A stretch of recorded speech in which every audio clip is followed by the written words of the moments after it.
నమస్కారం ఫ్రెండ్స్. ఇవాళ మనము హైదరాబాద్ చుట్టుముట్టు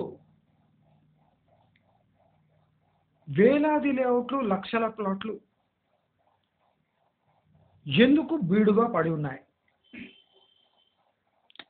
ఎందుకు ఈ లేఅవుట్లలో, ఆ లేఅవుట్లో ఉన్న ప్లాట్లలో ఇంటి నిర్మాణం జరగక సుమారు ఒక 20-25 ఏళ్ల నుంచి ఈ లేఅవుట్లు అలాగే మగ్గుతున్నాయి. ఈ మగ్గుతున్న లేఅవుట్లు మనకు ఏదైనా పాఠం నేర్పుతున్నాయా? గత 20-30 ఏళ్లుగా హైదరాబాద్లో సుమారు 70% ప్రాంతం లేఅవుట్లుగా మారిన లేదా నివాసయోగ్యమైన జీపీ ప్లాట్గా మారిన అక్కడెవరూ ఇళ్ళు కట్టుకోక అవి బీడుగా పడున్న దానికి ఒక విలువ పెట్టి అలాగే ఉంచారు. అసలు నేను అడగబోయే ప్రశ్న చాలా ఇంపార్టెంట్. ఈ ప్రశ్నకు జవాబు ఎతికితే అమ్మలేరు గనక. నేనేసే ప్రశ్న ఏమంటే, ఈ ప్లాట్లకు మీరు ధర ఎలా నిర్ధారించారు? మరి ఆ ధర అలా ఉంటే ఈ లేఅవుట్లలో ప్లాట్లు అమ్ముడు ఎందుకు పోతలేవు? ప్లాట్లు అమ్ముడు పోతే దాంట్లో ఇంట్లో ఎందుకు కడతలేరు? ఇది చాలా క్రిటికల్ క్వశ్చన్. ఎవరు అడగరు. ఎందుకు అడగరు కనుక, ఎందుకంటే ఒకరిని ఇంకోరు బకరాలనుకొని, అంటే ఒకరి అభిప్రాయం ఏమంటే వీడు మభ్యపడి ఆ ప్లాట్ కొనేస్తే మంచిదని, ఇంకోడేమంటే ప్లాట్ కొన్నాక ఇంకెవడన్నా మభ్యపడి నా దగ్గర ప్లాట్ కొంటే బాగుండని వాడు అని పరస్పరంగా మభ్య పెట్టుకోవడం వృత్తిగా మార్చుకున్నారు. కానీ ఈ క్రిటికల్ ప్రాబ్లంకి సొల్యూషన్ ఎవడు ఎతుకుతలేడు. హైదరాబాద్ చుట్టూ వేల లేఅవుట్లు, లక్షల ప్లాట్లు ఖాళీగా బీడుగా ఎందుకు పడున్నాయి? హైదరాబాదులో గజం దొరకదు. హైదరాబాదులో 20,000 లేనిది గజం లేని, అంటే 20,000 per yard కన్నా తక్కువ దొరకదు. కరెక్టే, నేను ఒప్పుకుంటా. మరి ఆ 20,000 గజం పెట్టి ఒక 200 గజాలు కొంటే ఒక 10-15 ఏళ్ల వరకు కూడా ఒక్క ఇల్లు కట్టకుండా లేఅవుట్ ఉంటే, మరి ఆ రీసేల్ ప్లాట్ ఏ ముఖం పెట్టి ఒక కొత్త ఇన్వెస్టర్ కొనాలి? సపోజ్ ఒక లేఅవుట్ అయి 20 ఏళ్ళు గడిచింది. నీ ప్లాట్ మెయింటెనెన్స్ బాగుంది, పక్కకన్నీ తుమ్మ చెట్లు, పొదలు, చెదలు ఇలా ఉన్నాయి. మరి ఆ పొదలు, చెదలు, తుమ్మ చెట్లు మొలిచిన లేఅవుట్లో 20,000 గజం కొనేవాడు ఏం బీకాలే? ఇది అరాకొరా లేఅవుట్లలో ఉన్న ప్రాబ్లం కాదు. హైదరాబాద్ చుట్టుముట్టు 70% భూస్థలంలో లేఅవుట్లై, జీపీ లేఅవుట్లై మామూలు లేఅవుట్లుగా మారి, అంటే విభిన్నమైన లేఅవుట్ అన్నీ ఫస్ట్ రౌండ్లో అమ్ముడు పోయి గత 10-15-20 ఏండ్లుగా బయ్యర్స్ లేని పరిస్థితులు వేల కొద్ది లేఅవుట్లు హైదరాబాద్ ఉన్నాయి. మరి ఈ 20,000 గజం ఎవరు నిర్ధారించారు? ఎందుకు నిర్ధారించారు? ఆ 20,000 గజం అని చెప్పినా ఎవడు ఎందుకు కొంటలేడు? కొన్నవాడు 10-15 ఏళ్ళ నుంచి ఇల్లు ఎందుకు నిర్మించలేదు? ఇల్లు నిర్మించక అంటే నిర్మానుషంగా ఉన్న లేఅవుట్లో ఒక ఇల్లు కట్టుకొని ఏ ధైర్యంతో ఎవడైనా ఉంటాడు? ఒక 10-15 ఏండ్లుగా ఎవరు సాహసించని ఒక లేఅవుట్లో ఇల్లు కట్టుకొని మొదటగా ఎవడు ఎందుకు ఉంటాడు? ఫస్ట్ మనం అడగవలసిన ప్రశ్న ఏమంటే, అక్కడ ఇల్లు ఎందుకు కట్టుకోవాలి? కట్టుకుంటే నేను ఉండగలనా? ఉంటే నాకు మంచేం జరుగుతుంది, చెడేముంది? అంటే మీరు ఇమాజిన్ చేయండి, 70% అంటే నియర్లీ హైదరాబాద్లో 70% ల్యాండ్ ఏరియా బీడుగా పడున్న హైదరాబాదులో 20,000 గజం లేని భూమి మనకు దొరకదు అనడం ఎంత అసత్య ప్రచారమో ఇవాళ ప్రూవ్ చేస్తారండి బ్లైండ్గా.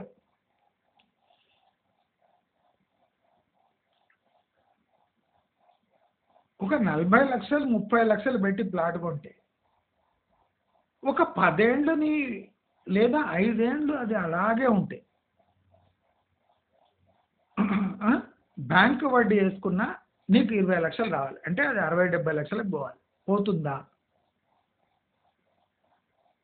అసలు హైదరాబాదులో ఇప్పుడు లేఅవుట్లకు ప్లాట్లకు అతి గంభీరమైన ప్రాబ్లం ఏం చెప్పాలన్నా, 70% లేఅవుట్లలో టోటల్ లేఅవుట్లో ఒక్క ఇల్లు కూడా లేదు. కానీ గజం 15, 20, 25, 30 ఎందుకు అని అడిగితే అక్కడ హైవే లైన్ హైవే పోతుంది. హైవే 30 ఏళ్ళ నుంచి పోతుంది. అక్కడ ఒక గుడి ఉంది. గుడి 200-300 ఏళ్ళ నుంచి ఉంది. అక్కడ ఒక దర్గా ఉంది. అది 150 ఏళ్ళ నుంచి ఉంది. అక్కడ ఏం మారింది? ఏం మారలే. దర్గా అక్కడే ఉంది, గుడి అక్కడే ఉంది, హైవే అక్కడే ఉంది, ఎయిర్పోర్ట్ అయ్యి సుమారు 20 ఏళ్ళు అవుతుంది. ఎన్నో ప్రభుత్వాలు మారిపోయాయి. అయినా లేఅవుట్లో ఒక్క ఇల్లు లేదు. ఎందుకు? సరే, ఎవడో ఇల్లు కట్టలేదు. సరే, మరి ఆ 20,000 గజం ఎలా నిర్ధారించారు? జవాబు లేదు. ఇలా జవాబు ఇవ్వలేని 70% లేఅవుట్లకు మోక్షం ఎప్పుడు కలుగుతుంది? ఇప్పుడు ఇది పచ్చి అబద్ధం అని తెలుస్తుంది.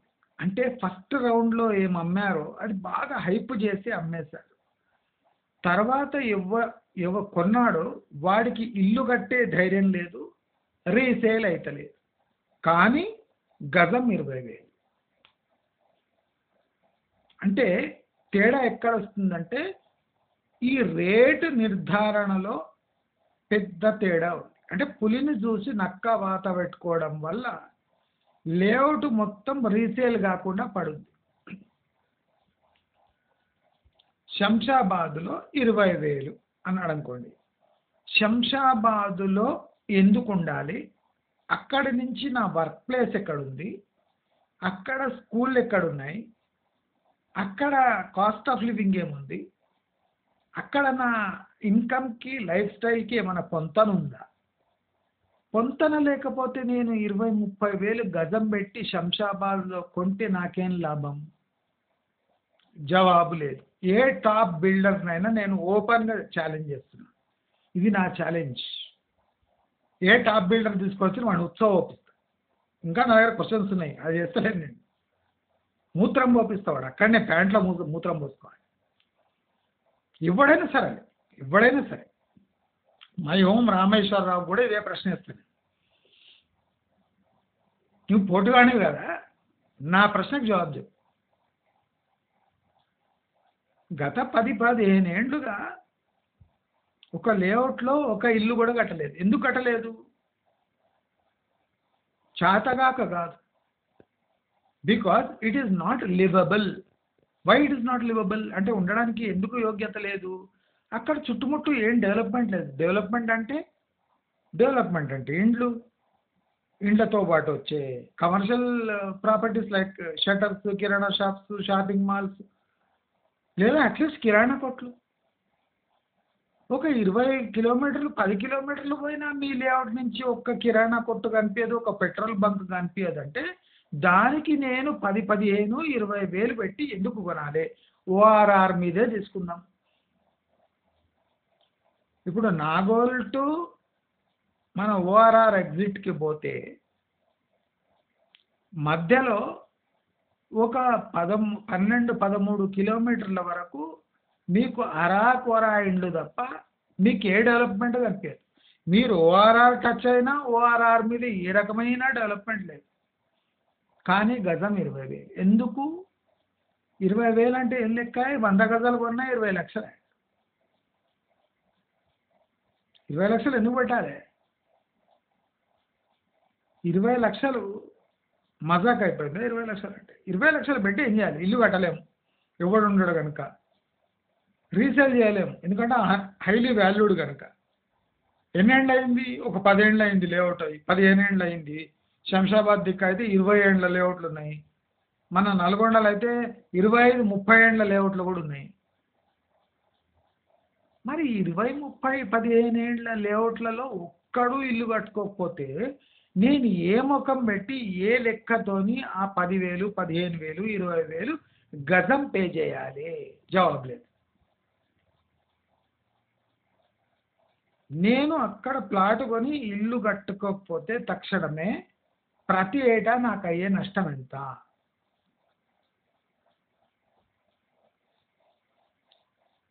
అర్థమైందా? ప్రతి ఏటా నాకు అయ్యే నష్టం ఎంత అంటే బ్లైండ్గా బ్యాంక్ లెక్కలు వేసుకుంటే ప్రతి ఏటా మామూలు కాదు ఇది. ప్రతి ఏటా 1,50,000 నష్టం. ఉట్టి ప్లాట్ కొని సంవత్సరం తిరిగితే 1,50,000 స్పాట్ నష్టం. బ్యాంక్ వడ్డీ లెక్కలు. ఎఫ్డి లెక్కలు వేసుకుంటే ఎవ్రీ ఇయర్ ఒక 20 lakhs వేసి ఒక ఫ్లాట్ కొంటే per year 1.5 lakh loss. 5 years అమ్ముడు పోకపోతే టోటల్ 7.5 to 8 లక్షలు లాస్. అంటే 20 లక్షల ప్లాటుకు 5 సంవత్సరాలు అమ్ముడు పోకపోతే అది 27.5 లేదా 30 లక్షలకు అమ్ముడు పోవాలి. ఎట్లా అమ్ముడు పోతుంది? నీవు ఆ ప్లాట్ చూపించదు అనుకో. నేను 5 ఏండ్ల క్రితం కొన్న ప్లాట్ లేఅవుట్లో ఒక్క ఇల్లు లేదు.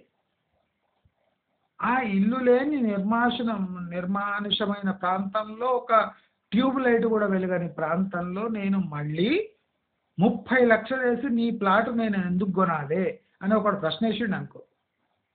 నీవు ముఖం ఎక్కడ పెట్టుకుంటావు? నీవు కొన్నావు మూర్ఖంగా 20 లక్షల 100 గజాలు. నీవు 5 సంవత్సరాల తర్వాత ఎవరినో పట్టుకొని వచ్చి 30 లక్షలకు కొను, నేను 5 ఏండ్ల క్రితం ఇది 20 లక్షలకు కొన్నా అన్నావు అనుకో. ఆయన అక్కడ డెవలప్మెంట్ అడిగిండు అనుకో. మరి టోటల్ నువ్వు 5, 10, 20, 30 ఎకరాల లేఅవుట్ అంటావు. 30, 40 ఎకరాల లేఅవుట్లో ఒక్క ఇల్లు నాకు చూపి. రోడ్లు ఉన్నాయి, కరెంటు స్తంభాలు ఉన్నాయి, ఏమున్నా ఇక్కడ ఒక ఇల్లు ఎందుకు లేదు? అసలు ఈ క్రిటికల్ క్వశ్చన్ 70% లేఅవుట్లను మళ్ళీ రీసేల్ లేకుండా చేస్తుంది. దీని తప్పెవరిది? ఇలా పరిస్థితులు రావడానికి తప్పెవరిది అంటే మభ్యపెట్టి,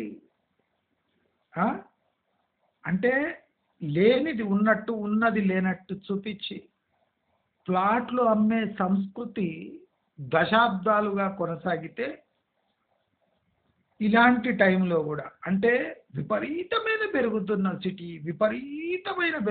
సిటీ, ఆర్ఆర్ఆర్ వైపు దూసుకుపోతున్న సిటీకి ఓఆర్ఆర్ దగ్గరనే 100 లేఅవుట్లు ఖాళీ ఉన్నాయి.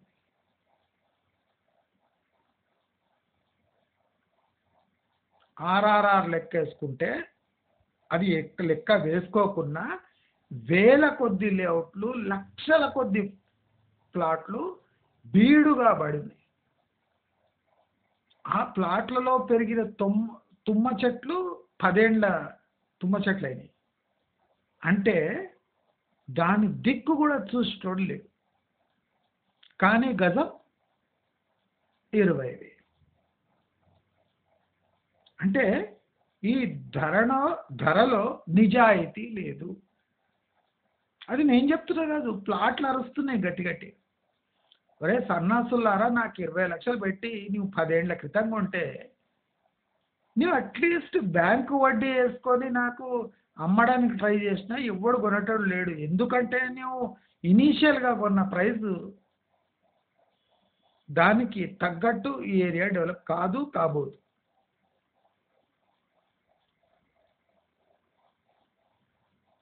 ఇప్పుడు లేఅవుట్లు ఉన్నాయి, బ్యూటిఫుల్ లేఅవుట్స్.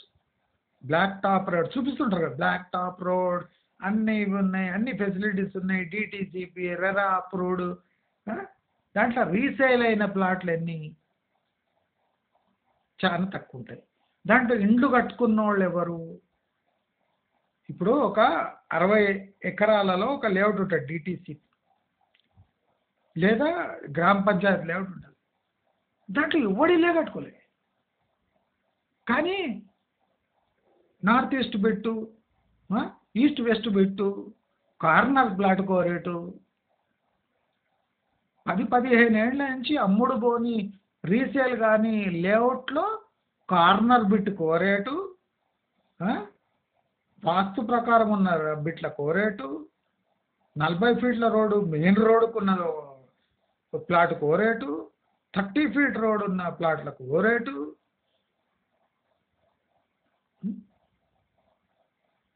అంటే సిగ్గుమాలిన రియల్ ఎస్టేట్ సన్నాసులు, అంటే ఈ దిక్కుమాలిన సన్నాసులకు చదువు రాదు. దానివల్ల ఏమవుతుంది, ఈ ప్రైజ్ నిర్ధారణ అన్సైంటిఫిక్గా చేసింటారు. అది దశాబ్దాలుగా కంటిన్యూ అవుతుంది. ఇప్పుడు ఏమైంది, ఎడ్యుకేటెడ్ పీపుల్ వచ్చినా ఆ సన్నాసులు ఈ ప్రశ్న వేసుకుంటలేరు. ఒక 20 ఏళ్ళ 15 ఏళ్ళ లేఅవుట్లో ఒక్కడు ఒక ఇల్లు కట్టుకోకుండా లేఅవుట్ బీడుగా పడి ఉంటే నీవు 20,000 గజం ఎట్లా అంటావు? వాళ్ళు ఏమంటారు, చుట్టుముట్టు చూసినరా మీరు, అదే రేటుకి అమ్ముతున్నారు. ఆ చుట్టుముట్టుకు చూసినాం, అదే రేట్లో అమ్ముతావు. అమ్మే ఏం చేస్తావు? జాబ్ లేదు. అంటే ఒకడు ఖాళీ ప్లాట్ని 5 ఏళ్ళు అయినాక ఇంకొనికి అమ్మాలి. ఆ లేఅవుట్లో అట్లే ఉంటుంది. అది ఇంకో 5 ఏళ్ళు అయినాక ఆ ఖాళీ ప్లాట్ ఇంకొనికి అమ్మాలి. ఇంకో 5 ఏళ్ళు అవుతుంది. ఇంకో 5 ఏళ్ళు అయినాక కూడా అదే ఖాళీ ప్లాట్ ఇంకొనికి అమ్మాలి. ఇంకో 5 ఏళ్ళు అవుతుంది. ఇంకో 5 ఏళ్ళు అయినాక అదే ఖాళీ ప్లాట్ ఇంకోటి. అంటే 20 ఏళ్ళ వరకు ఆ ఖాళీ ప్లాట్లు చేతులు మారుతున్నాయే కానీ ఆ ఖాళీ ప్లాట్లో ఒకడు ఇల్లు కట్టిన దాఖలాలు లేవు. ఎందుకు?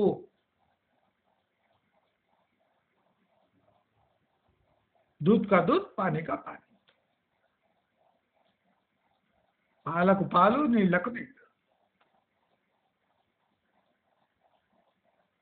అంటే మన దగ్గర సన్నాసులు ఎట్లున్నారంటే, ఇది పాత లేఅవుట్ అండి, పాత లేఅవుట్లు అయితే ఒక్క ఇల్లు ఎందుకు లేదురా అని అడగట్టు నోరు లేదురా మీకు?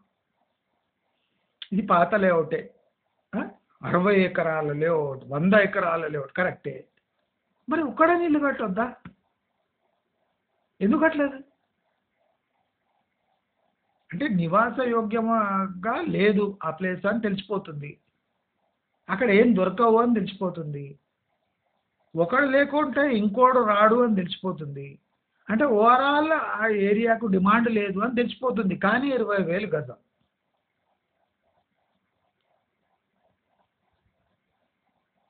రామోజీ ఫిలిం సిటీ వచ్చినా నీ ఫేటు మారలేదు, టీసీఎస్ వచ్చినా నీ ఫేటు మారలేదు,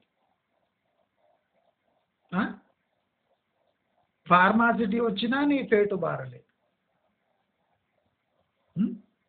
ఏమొచ్చినా నీ ఫేటు మారతలేదు. ఎందుకు మారతలేదు? ఒక ఖాళీ ప్లాట్ మళ్ళీ ఖాళీ ప్లాట్గా దశాబ్దాలుగా ఖాళీ ప్లాట్గానే అమ్ముడు పోతుంది. కానీ ఒక కాలనీగా ఎందుకు మారతలేదు? ఒక లేఅవుట్ 20 ఏళ్లలో ఒక కాలనీగా ఎందుకు మారతలేదు? ఇది బ్యూటిఫుల్ ప్రశ్న. ప్లాట్ కొనేవాళ్ళు ప్రత్యేకంగా ఈ ప్రశ్న వేయాలి. ఎవరైనా తీసుకుపోతాడు కదా మిమ్మల్ని, చూడండి సార్ ఇది పాత లేఅవుట్, పాత ఎన్ని ఏండ్ల పాతది, మినిమం 15-20 ఇయర్స్ ఉంటుంది. 10-15 ఇయర్స్ 20 ఇయర్స్ లేఅవుట్ ఉంటుంది. దాంట్లో ఒకటే ప్రశ్న వేయండి, ఇప్పటి వరకు ఇల్లు ఎందుకు కట్టలేదు? ఎవడూ కట్టలేదు. ఎందుకు కట్టలేదు?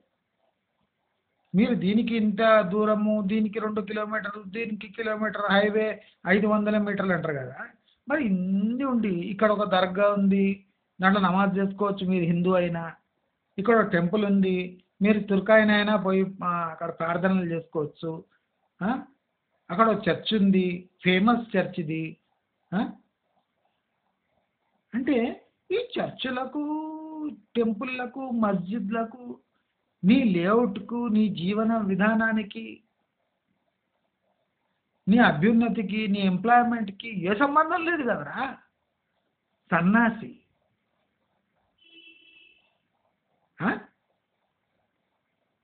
టీసీఎస్కి నీ నీ లేఅవుట్కి ఏం సంబంధం? టీసీఎస్ వచ్చిందని ఆదిపట్ల 30-40 వేల గజానికి తీసుకుపోయింది. ఇప్పుడు ఆ టీసీఎస్ అయినా నేను చూపించలేదు కాదు, ఏం లేవు అక్కడ. టీసీఎస్ ఒకటి ఉంది. అంటే టీసీఎస్ వచ్చినా అక్కడ ఏం జీవనశైలి మారలే. టీ స్టాళ్ళు, కొన్ని హాస్టళ్ళు వచ్చినాయి తప్ప అసలు లైఫ్ ఏం మారలేదు అక్కడ. ఎక్కడ వేసిన గొంగళ అక్కడనే. రోడ్లు అయినాయి, నల్ల రోడ్లు, ఖాళీ ప్లాట్లు, ఖాళీ లేఅవుట్. దేనికి సంకేతం? అంటే టీసీఎస్ కూడా నీ ఏరియా జాతకం మార్చలేదు అని ప్రూవ్డ్. షామీర్పేట గత 20 ఏండ్లుగా ఫార్మ్ హౌస్ల కోసం ఫేమస్, కానీ అక్కడ లేఅవుట్స్ అయి కాలనీలు ఎందుకు డెవలప్ కాలేదు? దీనికి జవాబు లేదు. షామీర్పేట అయితే ఫేమస్ కదా, మిలిటరీ ఏరియా దాటి మంచి మంచి ఏరియా కదా. మరి అక్కడ ఇంకా ఫార్మ్ హౌస్ రూపంలోనే ల్యాండ్స్ ఉన్నాయి, కానీ అవి లేఅవుట్ రూపంలో ఎందుకు కాలేదు? అయినా అక్కడ ఇండ్లు ఎందుకు కాలేదు? ఇంకా అక్కడ నిర్మానుషమైన ప్రదేశంగా ఎందుకు షామీర్పేట్ ఫేమస్? ఇంకా ఎందుకు చీకటి దీంట్లలో ఫార్మ్ హౌస్లే ఉన్నాయి? ఇంకా ధాబాలు తప్ప అక్కడ కమర్షియల్గా ఎందుకు డెవలప్ కాలేదు షామీర్పేట్? జవాబు లేదు, జవాబు ఉండదు కూడా. ఎందుకు? మొదటిసారి కొనేవాడు మోసపోతాడు, రెండోసారి ప్రశ్న అడగడు, మూడోవాడు మొహమాట పడతాడు, నాలుగోవాడు ఆశ పడతాడు, ఐదవ వాడికి దిక్కుండదు. ఇది ప్లాట్లు కొనేవాడు, అమ్మేవాడు అనుభవిస్తున్న వింత గాథ. శరవేగంగా విస్తరిస్తున్న హైదరాబాద్కి అర్థం లేదని ఈ వీడియో సారాంశం. శరవేగంగా విస్తరిస్తున్న హైదరాబాద్ ఏ ముఖంతో అంటారు బే? దొంగనా కొడుకులారా, ప్రజలు సంపాదించిన డబ్బు మభ్యపెట్టి రోడ్లు, లేఅవుట్లు, మస్జిద్లు, టెంపుల్స్, టీసీఎస్లు, ఆదిబట్లలు, హెలికాప్టర్ ఫ్యాక్టరీలు అని చెప్పి 15 ఏండ్ల ముందు ప్రైజ్ కొనిపించి దిక్కుముక్కు లేకుండా చేసి బ్యాంకు వడ్డీ కూడా రాకుండా చేసిన ఈ రియల్ ఎస్టేట్ మోసగాళ్ళని చెప్పు తీసుకొని కొట్టాలి. ప్రాక్టికల్ అది చేయాలి. ఒకటే ప్లాటు గత 22 దశాబ్దాలు దాటినా అది ప్లాటుగానే అమ్ముడుపోతుంది, కానీ ఒక ఇల్లు కట్టిన కమ్యూనిటీలో ఒక ఇల్లుగా అమ్ముడుపోతలేదు. అసలు 20 ఏండ్లలో ఒక ప్లాటులో ఇల్లు 20 ఏండ్లు దాటి అంటే దానికి 10%, 50% డిప్రిసియేషన్ అయ్యి అమ్ముడుకు రావాలి. కానీ ఇంకా ప్లాటుగానే ఉంది, ప్లాటుగానే అమ్ముడుపోయే ప్రయత్నం చేస్తుంది. అంటే దాని అర్థం ఏమి? ఈ ఏరియా డెవలప్ కాలేదు అని చంప చళ్ళు అనేటట్టు ఆ ప్లాట్ చెప్తుంది. ఆ రియల్ ఎస్టేట్ బ్రోకర్ ఎదవకు చంప చళ్ళు అనేటట్టు ఈ ప్రశ్న ఏంటి? 20 ఏండ్ల తర్వాత కూడా ఈ లేఅవుట్కి ఒక ఇల్లు దిక్కు లేని లేఅవుట్ నీవు 30,000 గజమని ఎట్లా చెప్తున్నావురా సన్నాసి? నీవు సన్నాసి ఉండొచ్చు కానీ మనం సన్నాసులం కాదు అని ఈ ప్రశ్న ద్వారా మనం ప్రూవ్ చేసుకోవాలి.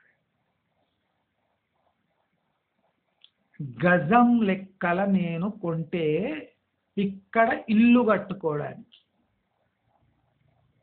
అర్థమైందా? ఎకరాల లెక్కల కొంటే ఇక్కడ సేద్యం చేయడానికి లేదా ఫార్మ్ హౌస్ కట్టుకోవడానికి, అర్థమైందా?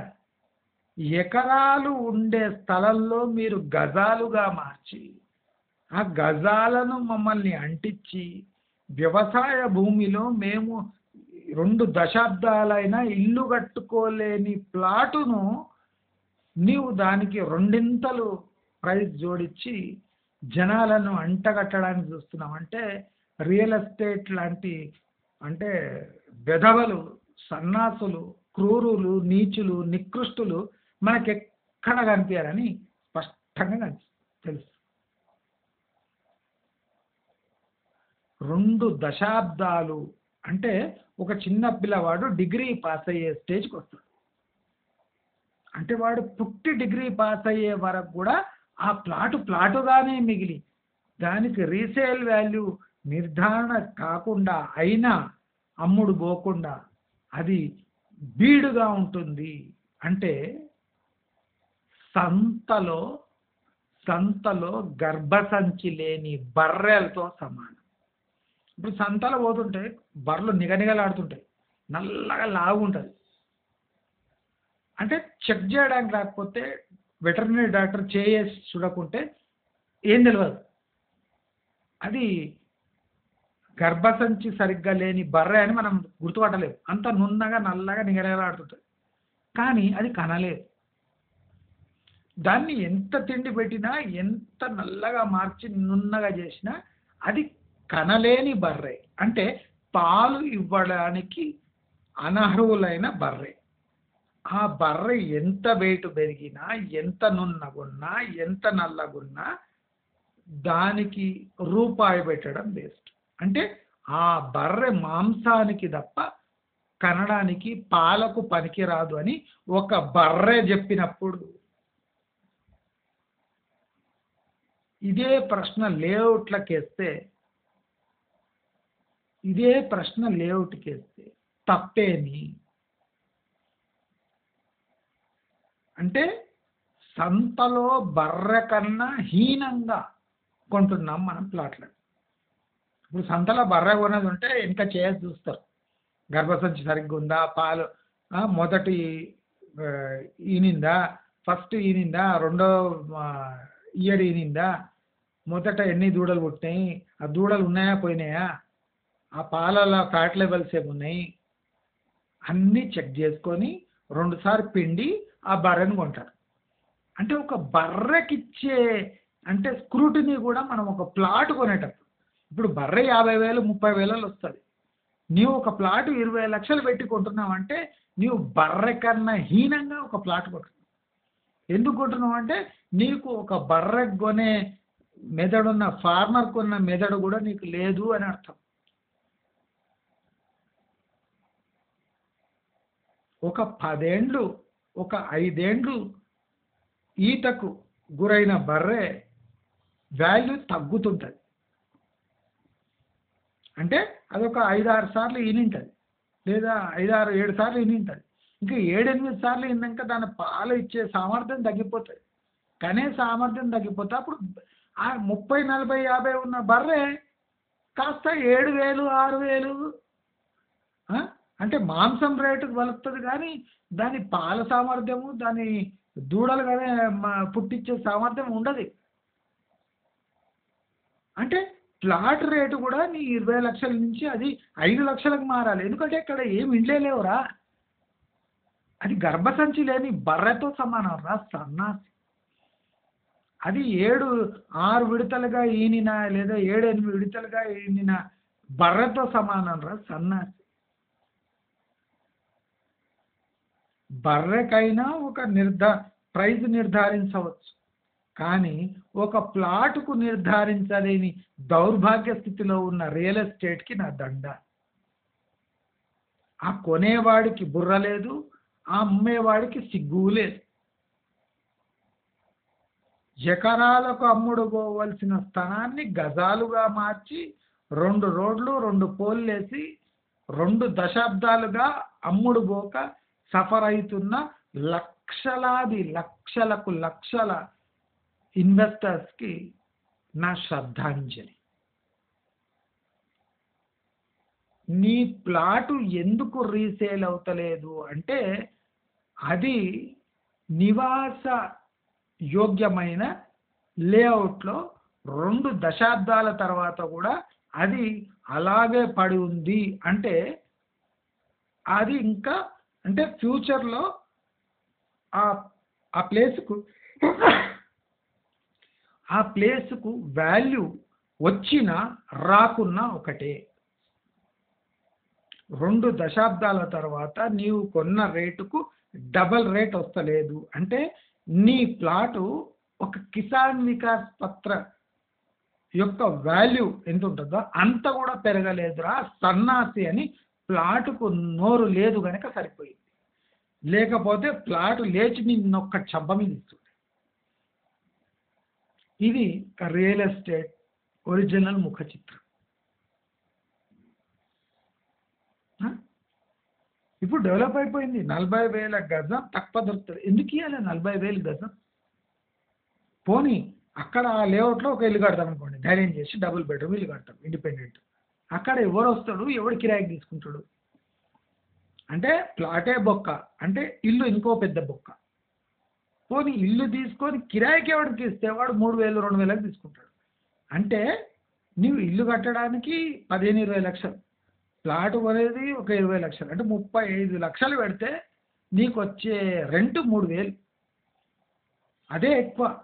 నిర్మానుషమైన పనికి మాని లేఅవుట్లో ఒక ఇల్లు కట్టి కిరాయి ఇవ్వటం కూడా నేరమే. ఇలాంటి లేఅవుట్లు వేల కొద్దున్నాయి హైదరాబాద్. మరి ఇలాంటి పరిస్థితులు ఉన్నప్పుడు శరవేగంగా విస్తరిస్తున్న హైదరాబాద్ అని ఎవరంటున్నారు? అది ఆలోచించుగాక. నా ప్రయత్నం ఫ్లాట్లు కొన్నా. ఏం కొన్నా? రియల్ ఎస్టేట్లో రియల్గా రియలిస్టిక్గా ఉండాలి. చిల్కూర్ బాలాజీ టెంపుల్ వస్తుంది నెక్స్ట్ తిరుపతి అని ఒక 25 ఏళ్ళ 30 ఏళ్ళ క్రితం హైప్ క్రియేట్ చేసి ఆ ఏరియా ఇప్పుడు ఎట్లుంది? 30 ఏళ్ళ తర్వాత ఇప్పుడు కళ్ళు ఇటు వేసుకుంటుంది. 30 ఏళ్ళు అంటే తల్లిదండ్రులు చచ్చిపోయారు కొన్నోడు, వాళ్ళు దాని అభివృద్ధి చూడలేదు. ఇంకా చిలుకూరు బాలాజీ టెంపుల్ దగ్గర ఏం అభివృద్ధి అయింది? ఏం కానీ అంటే మనం నేర్చుకోవాల్సిన లెసన్ ఏమి? నీ డబ్బుకున్న వాల్యూ నీకు తెలిస్తే, నీకు ప్రస్తుతం ఉన్న ఇన్ఫ్లేషను ఇంట్రెస్ట్ రేట్ తెలిస్తే నీవు ఒక ప్లాట్ యొక్క విలువ దాన్ని ఎలా ఉపయోగపడుతుందో, అది పనికి వస్తుందో రాదో ఇన్వెస్ట్మెంట్కి అని ఈజీగా నిర్ధారించవచ్చు. ఇప్పుడు ఫ్యూచర్ సిటీ రోడ్లు వేసిండు, రేపు కాంగ్రెస్ గవర్నమెంట్ పడిపోయింది, కుక్కలు అడగవు ఫ్యూచర్ సిటీ. కుక్కలు కూడా అడగవు ఫ్యూచర్ సిటీ. అంత రిస్క్ ఉంది ఫ్యూచర్ సిటీ. అక్కడ కూడా ఇప్పుడు లేఅవుట్లు హాట్ కేక్స్ అట. ఇప్పుడు చూడండి, రేవంత్ రెడ్డి దిగిపోయిందంటే హాట్ కాదు, కోల్డ్ కాదు, సర్ది కాదు, కుక్కలు కూడా తినవు ఆ కేకును. ఇది 100% నా ఛానల్ తరఫున మీకు భరోసా ఇస్తాను. నేనేమంటా అంటే శరవేగంగా విస్తరిస్తున్న హైదరాబాదులో గజం కూడా దొరకని పరిస్థితులు, 30,000 గజం పెట్టందే మనకు ఒక ఏ ప్లాట్లు లేవు, ఏ లేఅవుట్లు లేవు అని చెప్పే విధవలకు ఇది చంపబెట్టు లాంటిది. ఎవరైనా ఈ క్వశ్చన్ అడగండి, వాడి నోరు మెదిపితే ఒట్టు. దయచేసి ప్లాట్ కొనేవాళ్ళు ఈ విషయాలను గుర్తుపెట్టుకొని ముందుకెళ్తారని కోరుకుంటూ, మీకు ఈ వీడియో నచ్చినట్టయితే లైక్, షేర్, సబ్స్క్రైబ్ చేసుకోండి. నమస్కారం.